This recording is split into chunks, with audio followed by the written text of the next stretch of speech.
trains, trash trucks, everything. The trash truck. That should be like the intro of the video, just a trash truck going. Hello everyone and welcome to Big Rock Moto. Thank you so much for tuning in today. I just have two favors.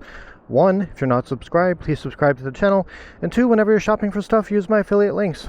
All right, today I am here in Milwaukee in Wisconsin, and we are riding this, the brand new Royal Enfield Guerrilla 450, or I should say brand new to North America anyway. So we'll ride this bike, you'll learn everything you need to know about it, and I think it should be a great day of riding, so let's get going. All right, let's cover the specs on the Royal Enfield Guerrilla 450. So the base price for this modern Roadster motorcycle is just $5,299 US, and it comes in three pretty interesting colorways, which I'll show here. The wet weight of this bike, fully fueled up, ready to ride, is 406 pounds or 184 kilograms. Fuel capacity on this bike is 2.9 gallons or 11 liters. Fuel economy is around 65 miles a gallon or 3.6 liters per 100 kilometers, meaning the range is around 180 miles or 290 kilometers. But of course, your fuel mileage can vary dramatically depending on how you are using the bike. The engine is a 452cc liquid-cooled 4-stroke single-cylinder engine. It has a compression ratio of 11.5 to 1, so you can just use regular gas. It makes about 40 horsepower and 29 foot-pounds or 40 newton meters of torque. Now, it's important to understand that most of that torque is available at just 3,000 RPM. Transmission on the Guerrilla is a 6-speed manual, and it does have a slip assist clutch. Suspension on the bike, your suspension travel on the front is 140 millimeters and on the rear is 150 millimeters. The only suspension adjustment you have on this bike is for rear preload. Brakes on the Guerrilla, your front brake is a single 310 millimeter disc with a 2-piston caliper, and the rear is a single piston with a 270 millimeter disc. ABS does come standard on the Guerrilla. Tires, sizes, and wheels. Your front tire is a 120/70/17 and the rear is a 160/70/17. Electronics on the Guerrilla, you have two riding modes. You have a TFT dashboard that has integrated Google Maps tied to your smartphone using the appropriate app from Royal Enfield. For the Guerrilla 450, Royal Enfield also makes available a bunch of really cool factory accessories, which I will show here.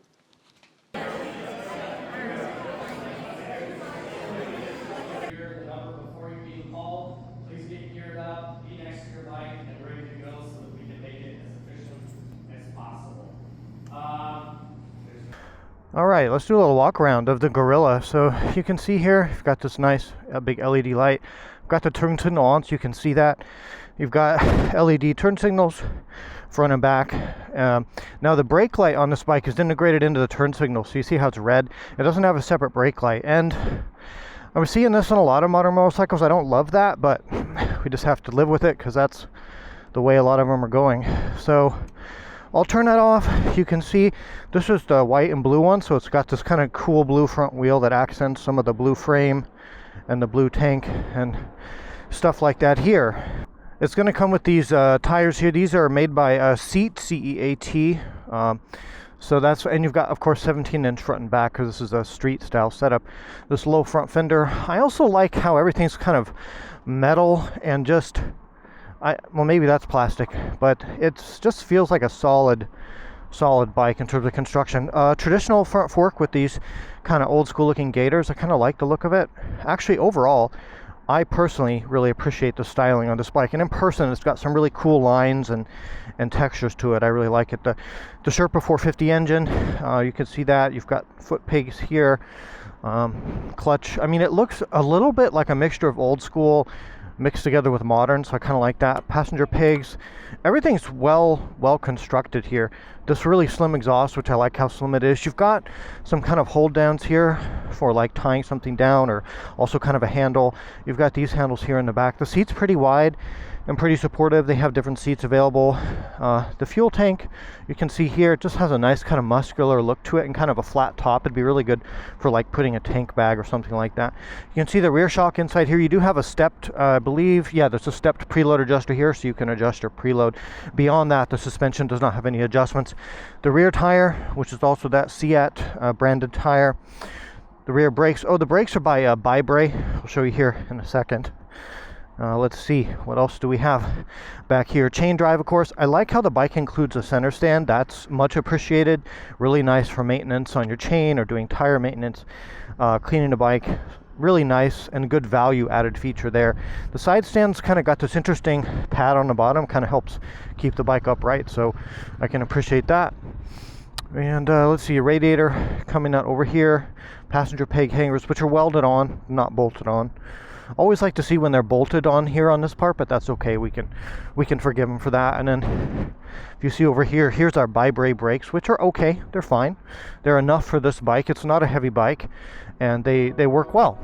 Coming up to the cockpit area, you've got these Royal Enfield mirrors, which work well, but they're buzzy on the highway. You have non-adjustable levers, so there's no adjustments here for reach on your clutch or your brake levers. Your switch gear is Royal Enfield, kind of what you're used to at this point. It works fine. Joystick here to control TFT. It has hazard lights. It's got the stop-start switch here. Riding mode button, which there's two modes. There's performance and eco. Probably just going to use performance. And then you can navigate through here your different trip computers and fuel consumption, different readouts, things, engine temperature. Pretty nice. I really like the control setup overall. It looks very nice.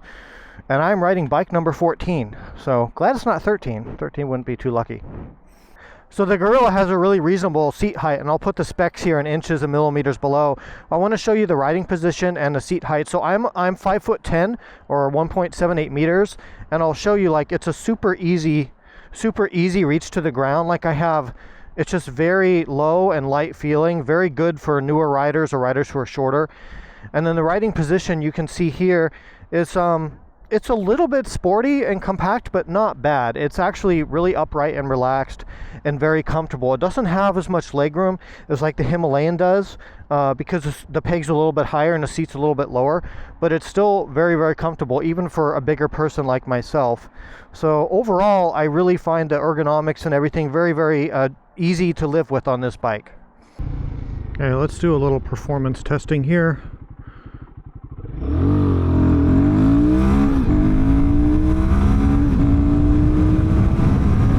Brakes. Oh, the brakes are actually not bad at all.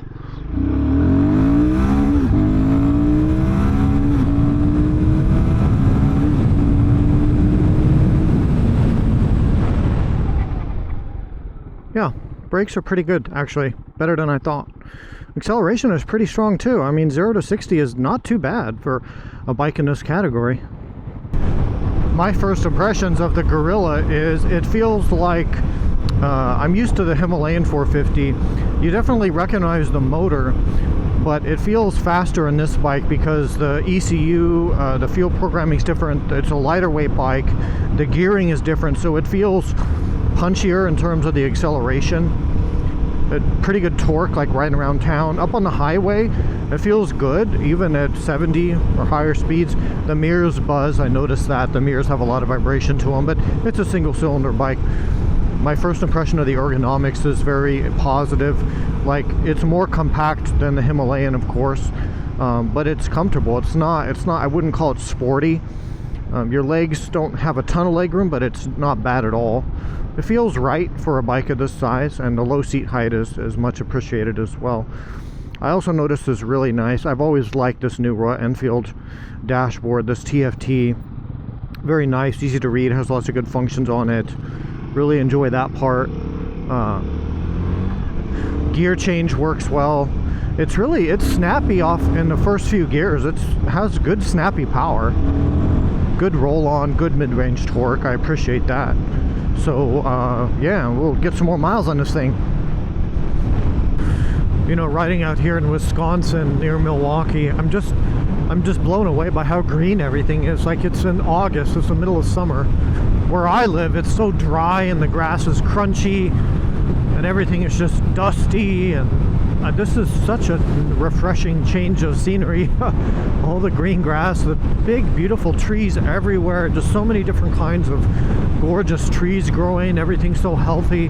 Now I know in the winter time the weather is obviously different, but it's a nice change. That's what I like about being able to travel with my job, is to see different things, different places of the country, the different food, the different culture. It's pretty nice. But my initial impression, first time being in Wisconsin, I actually really like it. I like it a lot. But of course, I've only been here a whole day, so I don't really know. But it seems nice. Getting back to the bike, the Guerrilla 450. You know, my impressions about halfway through the day so far.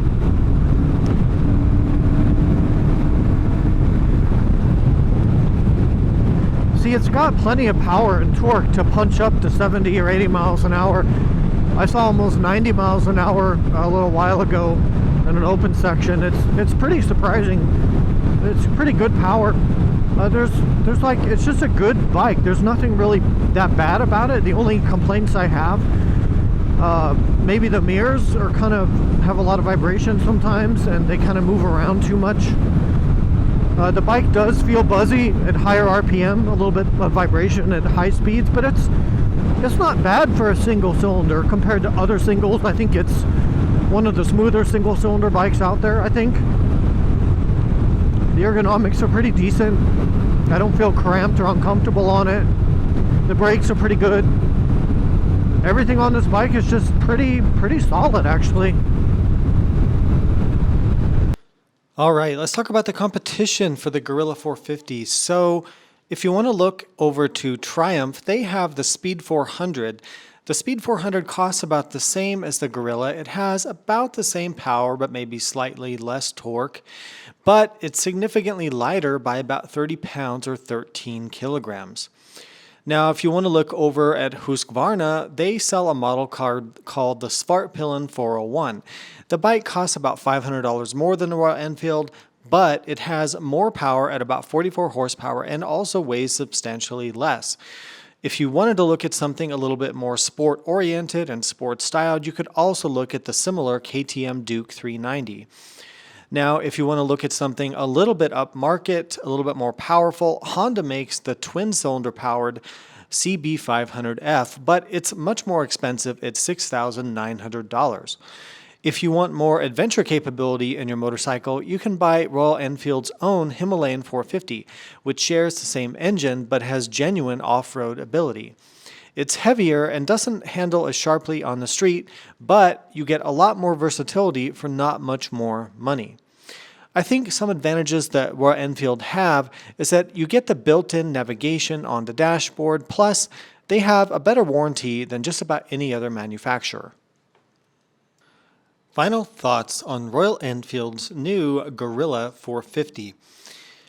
I think that this bike continues Royal Enfield's latest trend of making fun, nicely styled, affordable motorcycles that hopefully will get more new riders out and enjoying two wheels. All right, I think that's about it for this review. Thanks for watching, ride safe, and I will see you out there.